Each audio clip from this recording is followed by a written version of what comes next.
Hi, this is Stephanie Miller from The Stephanie Miller Show. Please enjoy this exclusive clip from my show on Political Voices Network. I That's was it. saying the Republicans seem to have, breaking news, proved once again that Joe Biden appears to be a really kind, loving father.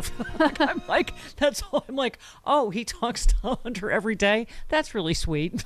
I mean, it just, and that's all they proved. Nothing, no business was discussed, period. Absolutely. And he's talking to him every day because his son is in a vulnerable position. He's in recovery. He Right. suffered from addiction, which I have in my life and many families have in this Sure. country. And it's a medical issue. And it's one that runs through the Trump clan. I've seen it up close and Yeah. personal. Yeah. Don Jr. relapsed, at the beginning of his dad's administration and hasn't come up from the mirror since, you know. He was dry. When I worked with him, he couldn't drink. None of them could drink because, people don't remember, but Don Jr. got kicked out of the comedy cellar because he started a fight because he threw Right. his beer on somebody's girlfriend. He was a public drunk when he was younger. He seems So, like exactly the douchebag that would do that at a he comedy is. club. Yeah, he's that Right. guy. He is Yeah. that guy. And just speaking of more, because you wrote this great piece on climate change that we linked to on your Substack, but it just, the dumbassery on every, Tommy Tuberville also had a similar response about the wildfires out here. He said, we've had fires for all our life. Come on. Steve Scalise said, only in Washington will they try to find an excuse to take something that's been going on for hundreds of years to promote their crazy left agenda. Southern Louisiana, it's always hot. Thank God for air conditioning. Asked if extreme heat is linked to climate change, Senator John Kennedy of Louisiana said, I don't think anyone knows. I mean, and Martin Heinrich, Democrat of New Hampshire, just said there's plenty of know-nothingism in this town. It's perfectly acceptable in certain circles to ignore the reality of the world as it is, and I just think that's really dangerous. We're a country that's flourished for a long time because we believed in science and we followed facts. Everyone's entitled to their own opinion, not their own facts, as people have said over and over, right? Right. And, but the sad thing of that is that people are going to suffer. John Kennedy knows better. He went to Harvard. He knows there's climate change. All those guys do. But they want to keep dumbing down their base. And their base are the ones that are going to get hurt. People are living in storage containers outside of Fort Myers still, right? Hurricane Ian was last October, and these people are still suffering. And their Republican governor is flying around the country running for president that he's never going to win. Running for an office he's not going to win while ignoring his constituents. And they're all going to do that. They're all going to do that to these people they're conning. It's going to be the people that are at the most vulnerable fringes of society that are going to suffer the most and first in the effects of climate change. Yeah. By the way, I thought Jen Psaki is doing a fantastic job on MSNBC. But we were talking about, what do we say Trump is? Oh, he's a cross between Jesus and the nanny from The Omen, because it's all for you, Noel. It's all for you. It's all for you, Right, America. Exactly. Died for your sins, and then threw himself off the balcony. Yeah. But she said, despite what Donald Trump says on the campaign trail, wants his followers to believe, it's important to remember that he's not the victim here. The victims are the institutions, the people, the very foundations that have helped sustain our democracy for over 240 years. Trump's lies about the election remain a threat as long as people in power choose to use them for political advantage. Joe, what do you... we talked about that this has the feeling of just an avalanche, finally. The justice is coming all at once now. There's still people I know that are like, oh, he's never going to jail. I don't believe that. Do you? Maybe I'm too happy clappy. It's an excellent question. I think he's in a world of trouble. I don't know how much appetite our federal government is going to have to lock up a former president. If anybody deserves to be locked up, it's Donald Trump. There's guys in Gitmo that did a lot less to harm democracy than he has. He should be in a supermax with one of those things on his face. He should be in jail now, like Glenn Kirshner says. He is obviously inciting violence on a daily basis. He is a clear and present danger and has been for quite some time. And anyone else would already be in prison.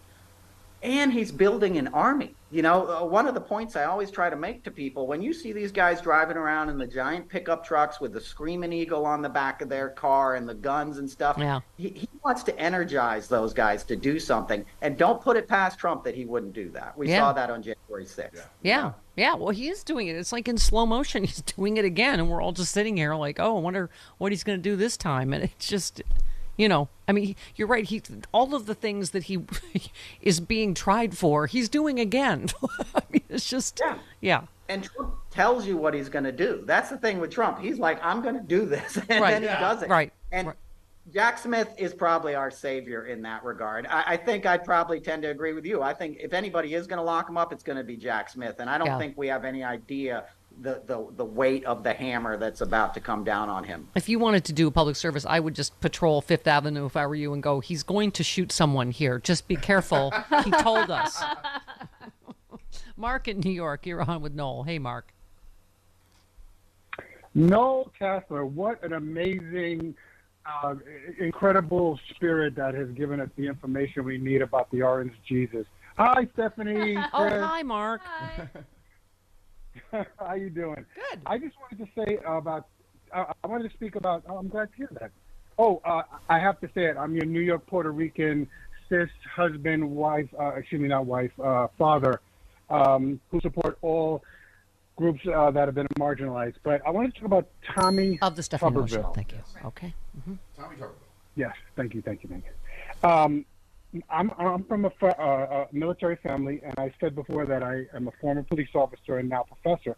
And the reason I started my career in law enforcement was to help and change the ideology of the destructive force that is out there that seems to just protect property and harm poor people. But Tuberville is preventing the positions in the military, and like I said, or maybe I didn't say, but I am a part of a military family. My father was in the military, and uncles and aunts and what have you. But he's crippling our ability to defend ourselves, which just plays into the narrative our national of security. Orange Jesus. Yeah, he's hurting morale, and he just lost space, command in Alabama. Right. He's going to stay in Colorado. I mean, it's just he's in the F around and find out caucus now. Absolutely. And he also is assisting Orange Jesus to not only hurt our country, because there are connections. Everything is connected. The Russia with our election in 2016, the hindrance of this man following Hillary around the stage when they were debating. It's utterly ridiculous, but all this is to cripple the United States so that we can be a dictatorship underneath Orange Jesus. Yeah, exactly.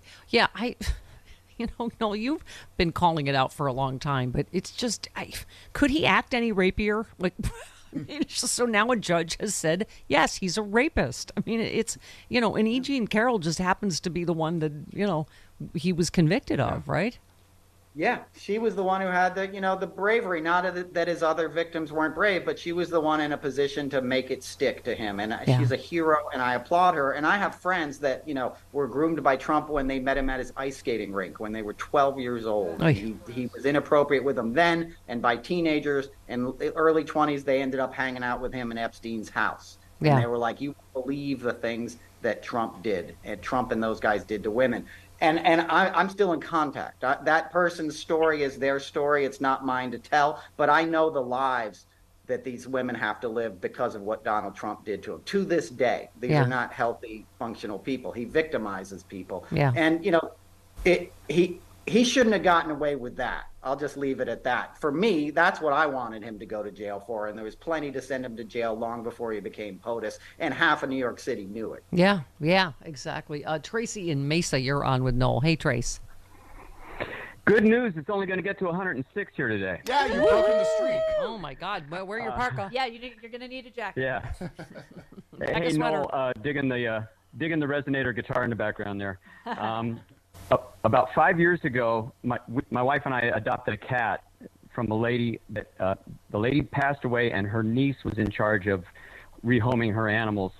And I was out of town on a gig, but my wife went to get this cat, and she was talking to the lady, and it turns out that she had been a line producer on The Apprentice.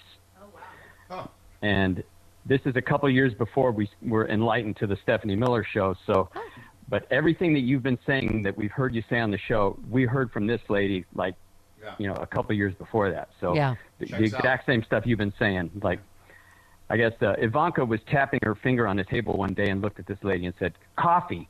And she said, I'm a line producer. I don't do that, and walked out. Wow. But she said they're very ignorant and demanding and whatever. Everything you've been saying. And guess who had to go get the coffee? That was you. You'd be Noel. You?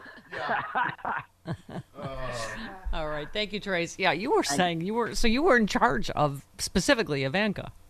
Yeah, at the end, at the beginning, I said it was a lark and I was doing it for a friend. And then what my role was in live TV, just so people know, is I kind of handled the difficult talent, so to speak, or the ones that producers were worried about. So if you're doing the VMAs, I would get Madonna, like not to diss Madonna, but I was getting, I had diplomatic skills, let's just put it that way. So they'd be like, give her to Noel. So I think 3 seasons in, Ivanka became the queen of that show. They fired the old guy who was the sidekick, or got him off the show. Right. In the beginning, they had this kind of charming old guy, and then Ivanka took over, and I had to deal with Ivanka, and I hated it because the rest of my crew, my colleagues would have a 5 o'clock call time. I'd be there at noon to meet Ivanka's trailer in the basement. We shot it at the end. We shot at the Museum of Natural History, and she had talk about a double wide. You thought Will Smith was in there. She was the only one to get a trailer. It was super long, and she would have a 10-person glam squad show up 5 hours before her call time, and I would have to meet them to let them into a trailer. And I'd be sitting there like, what happened to my life that I'm sitting here waiting for, I'm 40 years old. You always talk about that baby doll voice. It's not even real. It's only for her father. Like, that whole family is just a fraud, right? It's a complete fraud. She speaks like a sailor in real life. Her voice is an octave lower, and she curses, and then she sees her dad, and she puts on the sibilant S soft, gooey voice. That's what she does. She manipulates him to get her way. Yep. I told people from the beginning, Jared and Ivanka are who you really need to worry about. They're pulling the strings behind the scenes. Yeah, if you have ever looked at another human being and just yelled coffee in your life, you're a douche. You are a douche nozzle forever. Yeah. You are a douche canoe until you die. Let me tell you one story for that. Oh, yes, please. Yes. The guy who did transportation on that show was a friend of mine, and the first day he had to deal with Don Jr., he had the car show up and he was right there, so he opened the door for Don Jr. to get in the SUV or whatever, and Don Jr. goes, I can open my own door, bro. Oh, God. Really? Also, douche, douche canoe. He's the kind of guy. He's like a douche cruise people, ship. Dalai Lama would want to punch him in the face. By the way, we've been talking about mainstream media coverage. Nolan, you tweeted some mainstream media news program should be doing a daily segment on climate change toll on our planet and the loss of life, much like Today in Vietnam was covered every night back in the day. It was the nightly body bag count that turned public opinion and woke people up to the horrors of a BS war. And, I mean, it's just, here we go. July keeps sizzling. Phoenix hits another 110-degree day. California wildfires spread.